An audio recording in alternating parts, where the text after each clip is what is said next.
سلام، خیلی خوش اومدید. امروز میخوایم در مورد یه عادت خیلی رایج با هم حرف بزنیم و ریشه های علمی و باستانی این عادت رو با هم بررسی بکنیم. یه چیزی که شاید هممون انجامش میدیم، گوش دادن به موسیقی موقع ورزش. ولی نقطه جالب اینجاست که قراره بفهمیم این عادت اونقدرم که فکر میکنیم جدید نیست و ریشه های خیلی قدیمی تری داره. فکر کنید هدفونتون رو میذارین روی گوشتون، صدای دنیای بیرون قطع میشه، تمرینتون رو شروع میکنید. این یه حس خیلی آشنا و قدرتمندیه برای خیلی از ماها، نه؟ اصلا شما میتونین ورزش کردن رو بدون اون پلیلیست همیشگیتون تصور کنید؟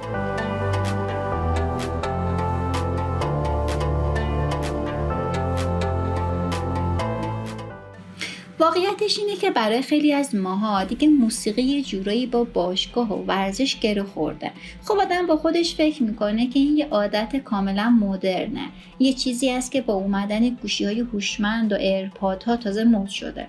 حالا اگه بهتون بگم این رسم بیشتر از 2500 سال قدمت داره چی؟ آره درست شنیدید، 2500 سال. پس بیاین با هم یه سفر به گذشته بکنیم و ببینیم داستان از چه قراره.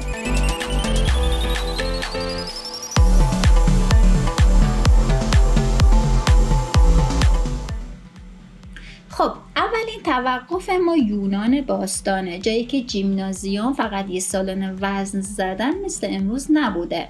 نه، اونجا قلب تپنده زندگی اجتماعی و ورزشی مردم بوده و اینجا دقیقاً جاییه که همه چیز جالب میشه.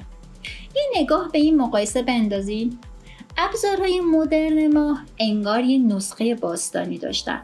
مثلا به جای پلیلیست اسپاتیفای اونا نوازنده فلوت زنده داشتن، به جای مربی شخصی آرتیستای حرفه‌ای داشتن و به جای ایرپادهای وایرلس ما چی؟ همراهی ریتمیک موسیقی زنده.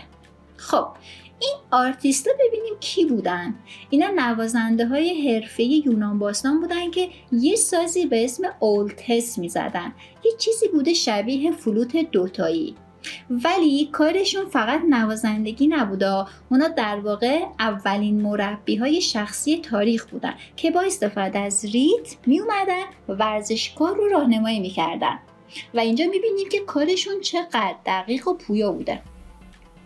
ببینید اول ورزشکار رو نگاه میکردن، بعد یه ریتمی مینواختن تا سرعت تمرینش رو تنظیم کنن.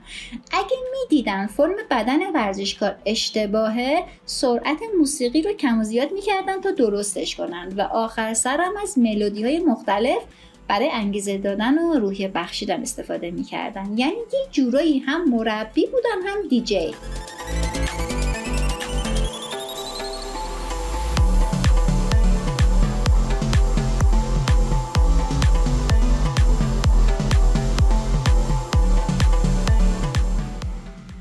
خب از یونان بیایم جلوتر، ببینیم این ایده چجوری رشد کرد و به کجا رسید.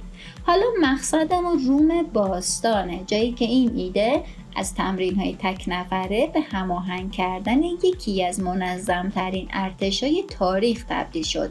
موسیقی توی ارتش روم یه نقش فوق‌العاده حیاتی داشته. فکرش رو بکنین، برای راهپیمایی‌های طولانی ریتم موسیقی باعث میشد همه با هم هماهنگ قدم بردارن. توی تمرین‌های نظامی حرکاتشون رو با هم سینک می‌کردن. حتی دستورات جنگی با نواهای مختلف شیپور داده میشد. و این فقط جنبه فنیش نبود، موسیقی بهشون روحیه میداد، متحدشون میکرد و حتی باعث ترس دشمن میشد. این جمله به نظرم عمق ماجرا رو میتونه نشون بده. ضربان ریتم که طبل و قررش شیپور هزاران سرباز رو به یک نیروی واحد و توقف ناپذیر تبدیل میکرد. این یعنی قدرت واقعی ریتم.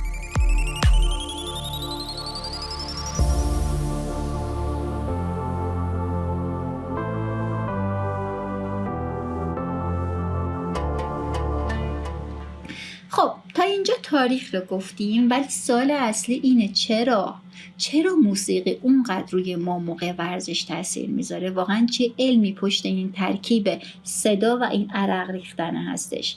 ببینین موسیقی چند تا کار خیلی مهم برای ما انجام میده. اولیش این که یه سرعت و ریتم ثابت بهمون میده که باعث میشه حرکاتمون بهینه تر بشه. ولی شاید مهمتر از این تاثیرش روی ذهن ماست. موسیقی حواس ما رو از درد و خستگی پرت میکنه، بهمون انگیزه میده، حالمون رو بهتر میکنه و باعث میشه کمتر به اون فشار فیزیکی فکر کنیم و نتیجهش چیه؟ استقامت و تلاشمون بیشتر میشه. جالبه که اینا دقیقاً همون مزایایی هستن که هم ورزشکارای باستانی تجربهش میکردن، هم ما امروز توی باشگاه.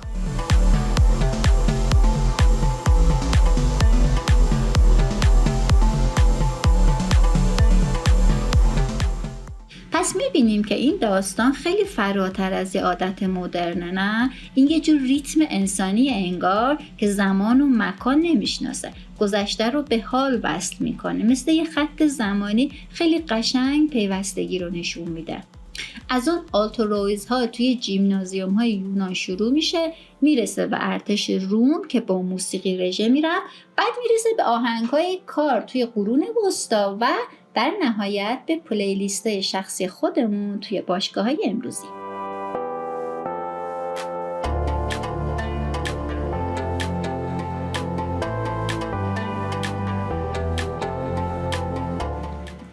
نهایت فرقی نمی‌کنه یه فلوت باستانی باشه یا ایرپادهای وایرلس شما، هدف همیشه یکی بوده و هست: پیدا کردن اون ریتمی که بهتون نیرو میده، شما رو به جلو هل میده و کمک میکنه از استرس هاتون رها بشید. پس دفعه بعدی که توی باشگاه دکمه پلی رو میزنی، یه لحظه به این فکر کنید شما فقط دارین به یه آهنگ گوش نمیدین، بلکه دارین به یه سنت قدرتمند و خیلی قدیمی وصل میشید.